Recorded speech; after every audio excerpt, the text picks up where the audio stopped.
Good morning everyone. Welcome back to the classes. आज हम anatomy में रेस्पिरेटरी सिस्टम पढ़ने वाले हैं, ठीक है। और रेस्पिरेटरी सिस्टम सब सिस्टम में से एक है और ये जितने भी इम्पॉर्टेंट सिस्टम है उन सब में से एक है, मोस्ट इम्पॉर्टेंट सिस्टम है ये, ठीक है। तो आज हम पढ़ेंगे रेस्पिरेटरी सिस्टम। बॉडी के मोस्ट इम्पॉर्टेंट सिस्टम में से एक है क्योंकि हमारी बॉडी की हर लिविंग सेल्स को कंटिन्यूसली ऑक्सीजन की रिक्वायरमेंट होती है।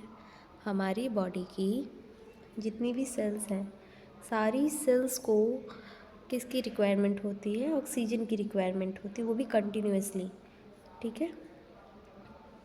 इसीलिए रेस्पिरेटरी सिस्टम बहुत इम्पॉर्टेंट सिस्टम है। हम फूड कंज्यूम करते हैं लेकिन सिर्फ फूड खाने से बॉडी को एनर्जी नहीं मिलती। हम फूड कंज्यूम करते हैं, सिर्फ फूड खाने से एनर्जी नहीं मिलती। फूड को सेल्स के लेवल पर यूटिलाइज करने के लिए ऑक्सीजन की रिक्वायरमेंट होती है। फूड को क्या करते हैं? सेल्स के लेवल पर यूटिलाइज करने के लिए ऑक्सीजन की रिक्वायरमेंट होती है। और जब सेल्स फूड को यूटिलाइज करती हैं तो मेटाबॉलिक प्रोसेस के ड्यूरिंग कार्बन डाइऑक्साइड प्रोड्यूस होती है। अब जब सेल्स ने फूड को यूटिलाइज़ किया, ठीक है, उसके बाद क्या होगा? मेटाबॉलिक प्रोसेस, उसके दौरान क्या होगा? कार्बन डाइऑक्साइड प्रोड्यूस होने लगती है, ठीक है। इसीलिए रेस्पिरेटरी सिस्टम का बेसिक रोल है ऑक्सीजन को बॉडी के अंदर लाना और कार्बन डाइऑक्साइड को बॉडी के बाहर रिमूव करना, ठीक। लेकिन स्टूडेंट्स रेस्पिरेशन को सिर्फ ब्रीदिंग समझना सही है? रेस्पिरेशन को सिर्फ ब्रीदिंग समझना सही है? नहीं, इसको ब्रीदिंग समझना ही सही नहीं है क्योंकि ब्रीदिंग रेस्पिरेशन का एक पार्ट है। वेयर इज रेस्पिरेशन के अंदर गैस एक्सचेंज, ऑक्सीजन का ट्रांसपोर्ट, सेलुलर लेवल पर ऑक्सीजन का यूटिलाइजेशन और एनर्जी प्रोडक्शन जैसे प्रोसेस भी इन्वॉल्व होते हैं। हम सिर्फ रेस्पिरेटरी सिस्टम को इससे रिलेट नहीं कर सकते कि सिर्फ हमें वो ब्रीदिंग के लिए बहुत इम्पॉर्टेंट है। वो ब्रीदिंग के लिए नहीं बल्कि वो गैस एक्सचेंज करने के लिए भी, ट्रांसपोर्ट करने के लिए भी सेलुलर लेवल पर उसका ऑक्सीजन का यूटिलाइजेशन और एनर्जी प्रोडक्शन जैसे प्रोसेस भी इन्वॉल्व होते हैं रेस्पिरेटरी सिस्टम में, ठीक है। तो अब हम आगे रेस्पिरेशन की डेफिनेशन समझते हैं। तो respiration is a procedure in which atmospheric air is exchange with carbon dioxide at the respiratory surface, that is lung, ठीक है। During this process food oxidise to produce carbon dioxide, water and energy. इसमें दिया हुआ है respiration एक physiological process है। Respiration क्या है? ये एक फिजियोलॉजिकल प्रॉब्लम है जिसमें एटमॉस्फेयर से ऑक्सीजन बॉडी के अंदर आती है। इसमें ऑक्सीजन कैसे बॉडी के अंदर आती है? एटमॉस्फेयर से ऑक्सीजन बॉडी के अंदर आती है और बॉडी में प्रोड्यूस कार्बन डाइऑक्साइड बॉडी से एलिमिनेट करती है, और जो बॉडी में कार्बन डाइऑक्साइड प्रेजेंट है उसे एलिमिनेट करने का काम करती है। नेक्स्ट है आपका, हम जब एयर को इनहेल करते हैं तो एयर रेस्पिरेटरी ट्रैक्ट के थ्रू लंग्स तक पहुंचती है। जब हम एयर को इनहेल कर रहे हैं तो क्या होता है? एयर रेस्पिरेटरी ट्रैक्ट के थ्रू लंग्स तक पहुंचती है। लंग्स में ऑक्सीजन और कार्बन डाइऑक्साइड का एक्सचेंज होता है। लंग्स में क्या होता है कि यहाँ पर ऑक्सीजन लेती है, ठीक है, और कार्बन डाइऑक्साइड देती है, ठीक है। लंग्स में एक्सचेंजिंग का काम होता है, जो गैसियस एक्सचेंज होता है, ठीक है। ऑक्सीजन ब्लड में एंटर करती है। अब ऑक्सीजन कहाँ पर एंटर करेगी? ब्लड में एंटर करेगी, ठीक है। और कार्बन डाइऑक्साइड ब्लड से लंग में आकर एक्सहेलेशन के थ्रू बाहर निकल जाता है। कार्बन डाइऑक्साइड कैसे बाहर निकलता है? एक्सहेलेशन के थ्रू बाहर निकलती है। लेकिन रेस्पिरेशन का प्रोसेस सिर्फ गैस एक्सचेंज नहीं है, बॉडी के सेल्स ऑक्सीजन की हेल्प से न्यूट्रिएंट्स पार्टिकुलरली ग्लूकोज को ऑक्सीडाइज करती हैं। देखो, रेस्पिरेशन का पर्पस सिर्फ गैस एक्सचेंज नहीं है, बल्कि बॉडी के सेल्स ऑक्सीजन की हेल्प से न्यूट्रिएंट्स पर्टिकुलरली ग्लूकोज को ऑक्सीडाइज करती हैं। इस ऑक्सीडेशन से एनर्जी रिलीज़ होती है। जब पर्टिकुलरली ग्लूकोज को ऑक्सीडाइज करेंगी तो इस ऑक्सीडेशन से क्या निकलती है? एनर्जी रिलीज़ होती है। ये एनर्जी बॉडी में एटीपी यानी एडेनोसिन ट्राइफॉस्फेट के फॉर्म में अवेलेबल होती है। ठीक है, अब ये एनर्जी किसके फॉर्म में रहती है? एडेनोसिन और ट्राइफॉस्फेट के फॉर्म में अवेलेबल होती है। नेक्स्ट है आपका इसका एक लाइन में अगर मैं आपको इसको बताऊं तो रेस्पिरेशन ऑक्सीजन सप्लाई होता है, फिर उसके बाद कार्बन डाइऑक्साइड रिमूवल करता है, उसके बाद एनर्जी प्रोडक्शन करता है। ठीक है, रेस्पिरेशन क्या है? रेस्पिरेशन ऑक्सीजन सप्लाई करता है, फिर कार्बन डाइऑक्साइड रिमूवल करता है, फिर उसके बाद एनर्जी प्रोडक्शन करता है। अभी जैसे मैंने आपको बताया, ये क्या करता है कि बॉडी के सेल्स ऑक्सीजन की हेल्प से न्यूट्रिएंट्स लेते हैं। ठीक है, न्यूट्रिएंट्स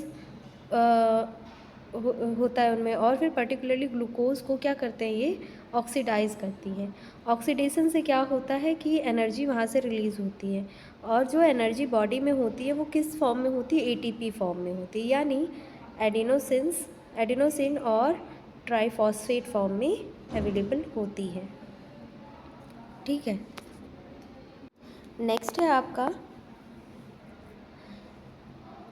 अब जो आपके इमेज में सीक्वेंस दिया हुआ है C6H12O6 प्लस 6O2, इस इक्वेशन को वन बाय वन अंडरस्टैंड करते हैं। जैसे कि पहला दिया हुआ है C6H12O6 का मतलब है ग्लूकोज। ठीक है, पहला जो है C6H12O6 का मतलब क्या है? ये है ग्लूकोज। ठीक है, ग्लूकोज हमें कार्बोहाइड्रेट और फूड सोर्स से मिलता है। ग्लूकोज हमें किससे मिलता है? ग्लूकोज हमें कार्बोहाइड्रेट और फूड सोर्स से मिलता है। नेक्स्ट है 6O2। 6O2 ऑक्सीजन का रिप्रेजेंट करता है। ये क्या करता है? 6O2 ऑक्सीजन को प्रेजेंट करता है। ये ऑक्सीजन रेस्पिरेटरी सिस्टम के थ्रू बॉडी में एंटर होती हैं और ब्लड के थ्रू टिश्यू तक ट्रांसपोर्ट होती हैं। ये ऑक्सीजन क्या होती हैं? ये ऑक्सीजन को रिप्रेजेंट करती हैं। ठीक है, जो 6O2 है, ये किसको प्रेजेंट कर रही हैं? रिप्रेजेंट कर रही हैं। ये ऑक्सीजन को रिप्रेजेंट करती हैं। ठीक है, ये ऑक्सीजन रेस्पिरेशन सिस्टम के थ्रू बॉडी में एंटर होती है और ब्लड के थ्रू टिश्यू तक ट्रांसपोर्ट होती है 6O2। ठीक है, जब ग्लूकोज और ऑक्सीजन सेल्स में रिएक्ट करते हैं तो प्रोडक्ट बनते हैं। जब ग्लूकोज और ऑक्सीजन सेल्स में रिएक्ट करते हैं, ठीक है, सेल्स में गए ग्लूकोज और ऑक्सीजन, अब इन्होंने क्या किया? रिएक्ट किया, तो वहाँ पर क्या होता है? तो प्रोडक्ट बनते हैं 6CO2 यानी कार्बन डाइऑक्साइड। क्या बनता है जब इन्होंने रिएक्शन किया? क्या बना? 6O2 यानी कार्बन डाइऑक्साइड बना। ठीक है, इसके बाद आपका एक फॉर्मूला दिया हुआ है 6H2O यानी वाटर। H2O का क्या होता है? वाटर होता है। ठीक है, और एनर्जी रिलीज़ होती है जो एटीपी के फॉर्म में कंजर्व होती है। फिर क्या होता है? जो एनर्जी रिलीव होती है और वो किसके फॉर्म में होती है? एटीपी के फॉर्म में होती है। सो स्टूडेंट्स, बेसिक इक्वेशन याद रखनी है। ठीक है, जो मैंने भी आपको ये इक्वेशंस बताई हैं, ये आपको याद रखनी है।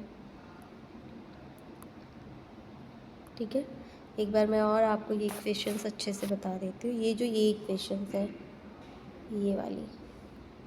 ठीक है, ये क्या है? ये है ग्लूकोज है।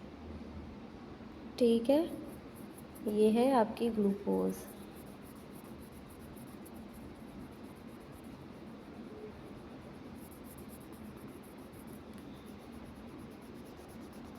ये होता है आपका ग्लूकोज। नेक्स्ट है H2O। क्या है? H2O आपका ऑक्सीजन को रिप्रेजेंट करता है। H2O क्या करता है? ऑक्सीजन को रिप्रेजेंट करता है। किसको रिप्रेजेंट कर रहा है यहाँ पर? ऑक्सीजन को रिप्रेजेंट कर रहा है, ऑक्सीजन को। ठीक है, ऑक्सीजन को रिप्रेजेंट करता है।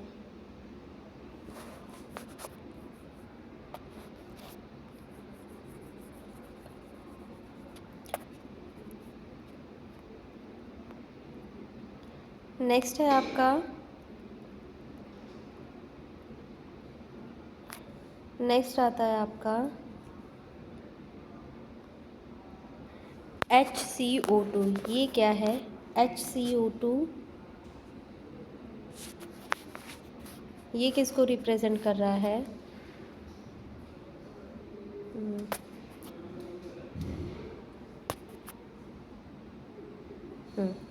HCO2 ये कार्बन किसको रिप्रेजेंट कर रहा है? कार्बन को, कार्बन डाइऑक्साइड, डाइऑक्साइड को।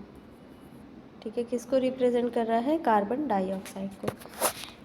ठीक है, इसके बाद क्या है? इसके बाद है आपका H2O। ये वाटर को रिप्रेजेंट करता है। ठीक है, इसका मीन्स होता है वाटर। और 38 ATP जो कि एनर्जी फॉर्म में होती है। ATP किसके फॉर्म में होती है? ये एनर्जी ATP के फॉर्म में होती है जो कंजर्व रहती है। ठीक है, तो आप लोग ये याद रखिएगा, ग्लूकोज प्लस ऑक्सीजन रिएक्ट करते हैं तो कार्बन डाइऑक्साइड होता है। ठीक है, कार्बन डाइऑक्साइड के सुनो, मैंने आपको क्या बताया था? मैंने आपको बताया था कि जो ग्लूकोज है, ग्लूकोज हमें कहाँ से मिलता है? ये हमें फूड सोर्स से मिलता है, कार्बोहाइड्रेट या फिर फूड सोर्स से मिलते हैं। ठीक है, और ये ऑक्सीजन मैंने क्या बताया था? ऑक्सीजन, ये ऑक्सीजन रेस्पिरेटरी सिस्टम के थ्रू बॉडी में एंटर होती है और ब्लड के थ्रू टिश्यू तक ट्रांसपोर्ट होती है। जब ग्लूकोज और ऑक्सीजन सेल्स में रिएक्ट करती हैं तब क्या होता है? तो प्रोडक्ट बनते हैं। कौन सा प्रोडक्ट बनता है? एनर्जी रिलीज़ होती है। कौन सी एनर्जी रिलीज़ हो रही है? ATP एनर्जी रिलीज़ होती है। ठीक है, वही सेम फार्मूला है यहाँ पर। ठीक, नेक्स्ट है ATP को हम बॉडी की एनर्जी करेंसी भी कह सकते हैं। ATP को हम क्या कह सकते हैं? एनर्जी करेंसी भी कह सकते हैं, क्योंकि बॉडी में muscle concentration, active transport, cellular activities और बहुत सारे फिजियोलॉजिकल प्रोसेस के लिए ATP की रिक्वायरमेंट होती है। क्यों होती है? क्योंकि बॉडी में muscle contraction, active transport, cellular activities और बहुत सारे फिजियोलॉजिकल प्रोसेस के लिए ATP की रिक्वायरमेंट होती है, यानी कि एनर्जी की रिक्वायरमेंट होती है। नेक्स्ट आता है आपका प्रोसेस इन्वॉल्व इन रेस्पिरेशन। ठीक है, तो फर्स्ट देखते हैं intake of environmental oxygen. Intake of environmental oxygen सबसे पहले है आपका इनटेक ऑफ एनवायरमेंटल ऑक्सीजन। तो एटमॉस्फेयर में ऑक्सीजन प्रेजेंट होती हैं। एटमॉस्फेयर में क्या होती हैं? ऑक्सीजन प्रेजेंट होती हैं। ऑक्सीजन कंटेनिंग एयर नोज या माउथ के थ्रू रेस्पिरेटरी ट्रैक्ट में एंटर करती है। ऑक्सीजन कंटेनिंग एयर जो है नोज़ या माउथ के थ्रू रेस्पिरेटरी ट्रैक्ट में एंटर करती है। एयर फेरिंग्स, लैरिंग्स और ट्रैकिया के पास ट्रैकिया से पास होकर ब्रोंकाई और ब्रोंक्यूल्स के थ्रू एल्वियोलाई तक जाती हैं। अब ये जो एयर हमने इनहेल की है ये कैसे कैसे इसका पाथवे जाता है? फेरिंग्स, लैरिंग्स, ट्रैकिया से फिर ब्रोंकाई, ब्रोंकाई से ब्रोंक्यूल के थ्रू एल्वियोलाई तक पहुंचती है। नेक्स्ट है सेकंड आपका दिया हुआ oxidation. Oxidation of food. Body cells glucose और अदर न्यूट्रिएंट्स को ऑक्सीजन की प्रेजेंस में यूटिलाइज करती है।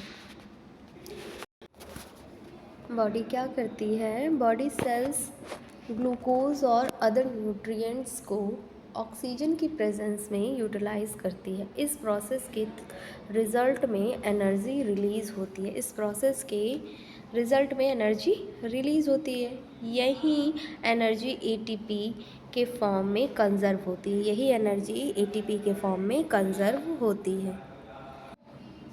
नेक्स्ट है elimination of carbon dioxide and water. Cellular metabolism के ड्यूरिंग कार्बन डाइऑक्साइड प्रोड्यूस होती है। कार्बन डाइऑक्साइड ब्लड के थ्रू लंग्स तक ट्रांसपोर्ट होती है। कार्बन डाइऑक्साइड लंग्स के थ्रू ट्रांसपोर्ट होती है। लंग्स में कार्बन डाइऑक्साइड एल्वियोलाई में एंटर करती है। अब कार्बन डाइऑक्साइड एल्वियोलाई में एंटर करती है और फिर एक्सहेलेशन के थ्रू बॉडी से बाहर निकल जाती है। ठीक है। नेक्स्ट है आपका conservation of energy in form of ATP. इसमें दिया हुआ है फूड के ऑक्सीडेशन से एनर्जी रिलीज़ होती है। फूड के ऑक्सीडेशन से क्या होता है? एनर्जी रिलीज़ होती है। बॉडी इस एनर्जी को एटीपी के फॉर्म में स्टोर यूज़ करती है। ठीक है। देखो, जो बॉडी है, जो एनर्जी मिली है, वो उसको किस फॉर्म में रखती है? एटीपी के फॉर्म में स्टोर करके रख लेती है। जो रेस्पिरेशन के बेसिक स्टेप्स को आप एक एक सीक्वेंस में अभी मैंने आपको बताया, उसे याद रखिएगा क्लास। ठीक है। जैसे ऑक्सीजन इनटेक किया, फूड ऑक्सीडेशन हुआ, फिर उसके बाद CO2 प्रोडक्शन हुआ, उसके बाद एटीपी फॉर्मेशन हुआ। ठीक है। और बॉडी किस फॉर्म में एनर्जी को रखती है? एटीपी फॉर्म में रखती है। तो एटीपी फॉर्मेशन हुआ। नेक्स्ट आता है आपका, देखिए यहाँ भी दिया हुआ है exchange of gas between the blood and the lungs is called external respiration and that between the blood and the cells is called internal respiration. ठीक है, इज कॉल्ड इंटरनल रेस्पिरेशन।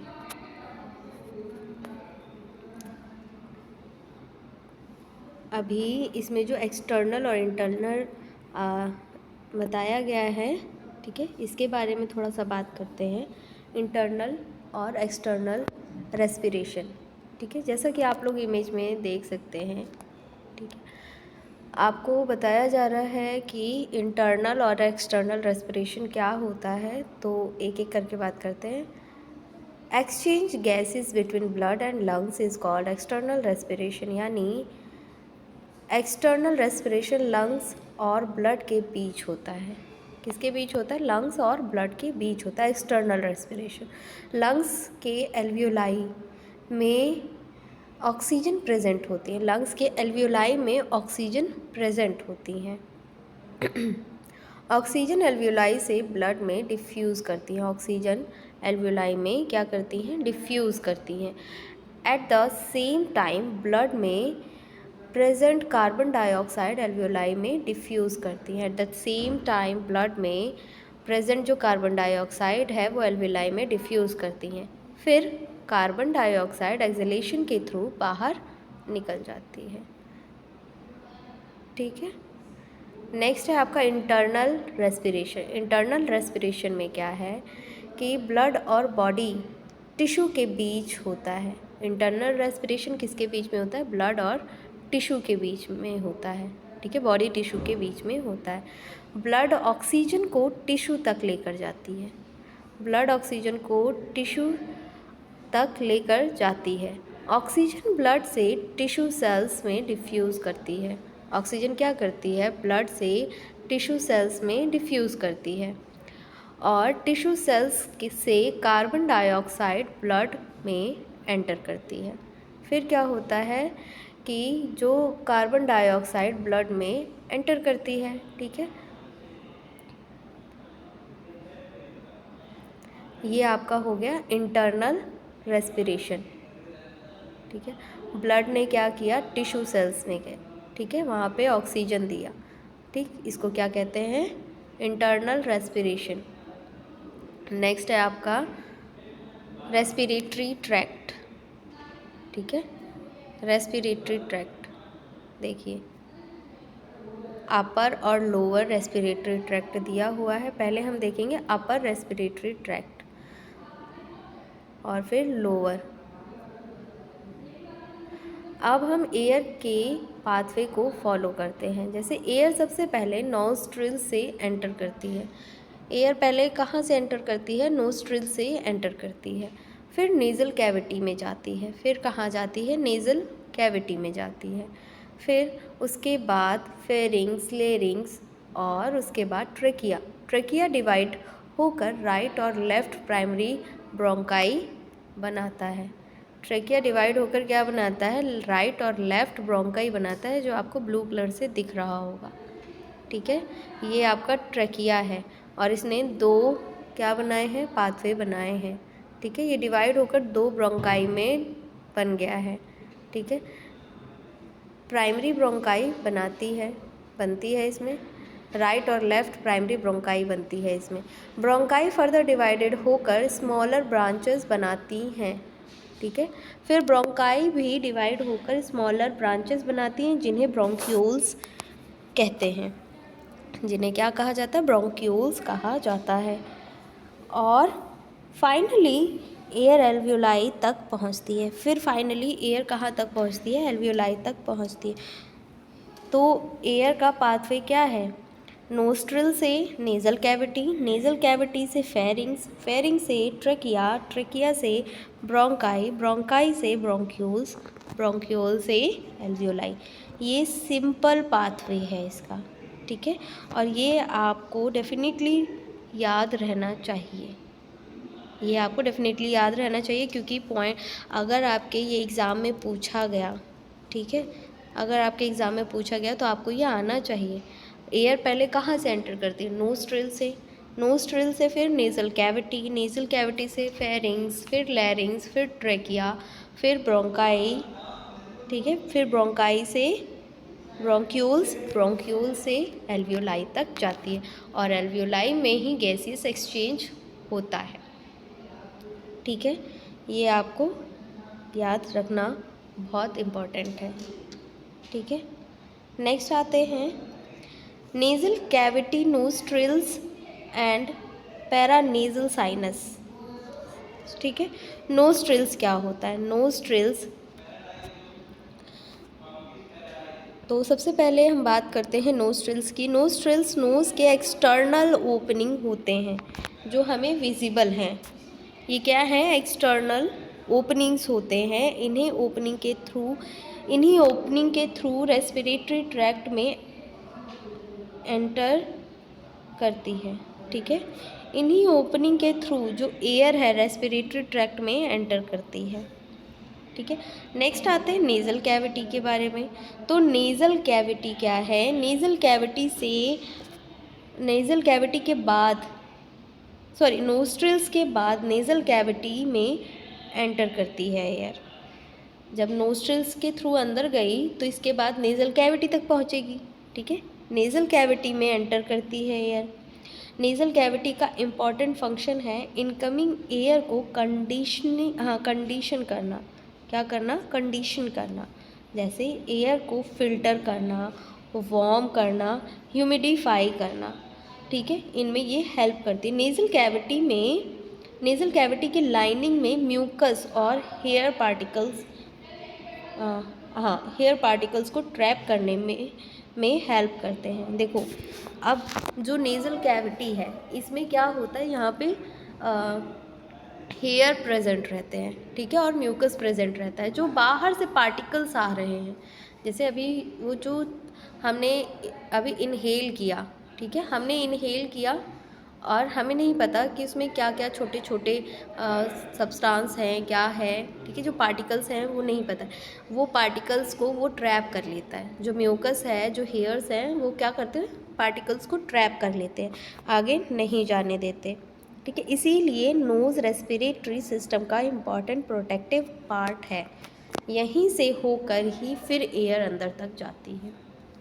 ठीक है, यहीं से होकर ही फिर एयर अंदर तक जाती है। नेक्स्ट है, और ये एक इम्पॉर्टेंट रेस्पिरेटरी प्रोटेक्टिव पार्ट है, nasal cavity.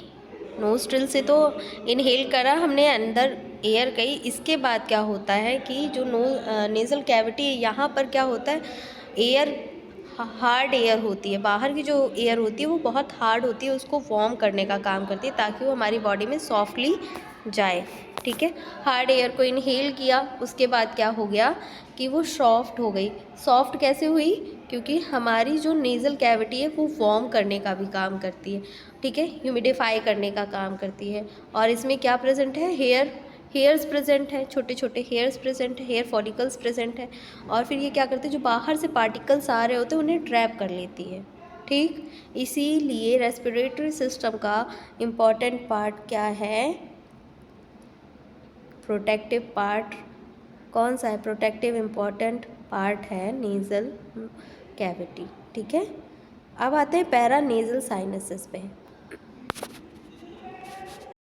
Para nasal cavity, para nasal sinus, जैसा कि आप लोग डायग्राम में देख सकते हैं, पैरा नेज़ल साइनसेस है कहाँ पर? ठीक है, ये स्कल के कुछ बोन्स के अंदर प्रेजेंट होता है। ये स्कल के कुछ बोन्स के अंदर प्रेजेंट होता है। एयर फिल्ड स्पेस होते हैं। ये कैसे होते हैं? एयर फिल्ड स्पेस होते हैं जो नेज़ल कैविटी के अराउंड लोकेटेड होते हैं। ये नेज़ल कैविटी के अराउंड लोकेटेड होते हैं। ये रेस्पिरेटरी ट्रैक्ट से एसोसिएटेड स्ट्रक्चर हैं। ये रेस्पिरेटरी ट्रैक्ट से एसोसिएटेड स्ट्रक्चर हैं और वॉइस रिजोनेंस में भी कंट्रीब्यूशन करते हैं। ये क्या है? रेस्पिरेटरी ट्रैक्ट से भी एसोसिएटेड स्ट्रक्चर हैं और वॉइस रिजोनेंस में भी कंट्रीब्यूशन करते हैं। ठीक है, पैरा नेज़ल साइनसेस। तो क्लास, आज हम क्लास अपनी यहीं तक ही रखते हैं। बाकी हम अपनी अगली क्लास में ओरल कैविटी, लैरिंग्स, फेरिंग्स, ठीक है, एपिग्लोटिस, ये सब स्टडी करेंगे। ठीक है, तो आज की क्लास हम यहीं पर एंड करते हैं। क्लास एंड करने से पहले आप लोगों के लिए एक नोटिस है।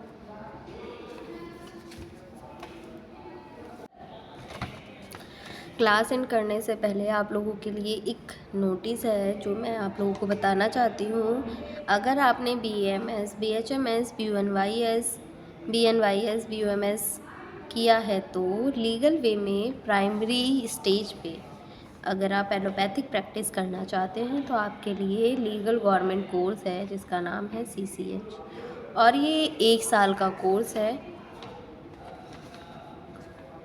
ये आपका 1 साल का कोर्स है और इसकी कंप्लीट फ़ीस होने वाली है 25,000। ठीक है, जिन बच्चों ने BAMS, BHMS, BUMS, BNYS अगर किया है तो, और उन्हें लीगल वे में प्राइमरी स्टेज पे एलोपैथिक प्रैक्टिस करनी है, ठीक है, तो उनके लिए लीगल गवर्नमेंट कोर्स है जो कि CCH है। ठीक है, और ये 1 साल का कोर्स है और इसकी 1 साल की कंप्लीट फ़ीस है 25,000। एक और कोर्स है क्लास जिसका नाम है टेलीमेडिसिन कोर्स। अगर आप लोग अपना मेडिकल स्टोर चला रहे हैं और आपका फ्यूचर में प्लान है कि उसे फार्मा क्लिनिक में आप उसे चेंज करना चाहते हैं, ठीक है, तो आपके लिए बेस्ट है टेलीमेडिसिन कोर्स। इसमें आपको बताया जाएगा कैसे आप मेडिकल स्टोर को कॉर्पोरेट मेडिकल स्टोर से बेहतर कर सकते हैं और एक हेल्थ केयर का इकोसिस्टम डेवलपमेंट कर सकते हैं। इसमें आपको डॉक्टर से ऑडियो वीडियो कॉल पे आप कनेक्ट कर सकते हैं, आप उनसे बात कर सकते हैं। ठीक है, और इसकी कंप्लीट फ़ीस है 25,000। ठीक है, और अगर आप लोग इंटरेस्टेड हैं तो आप लोग दिए गए नंबर पे कॉल करके इंक्वायरी कर सकते हैं। ठीक है क्लास, तो मैंने आपको 2 कोर्सेज़ के बारे में बताया। अगर आप लोग इंटरेस्टेड हैं तो आप लोग हमारे दिए गए नंबर पे कॉल कर सकते हैं क्लास। बाकी आज क्लास हम यहीं पर एंड करते हैं। Thank you class.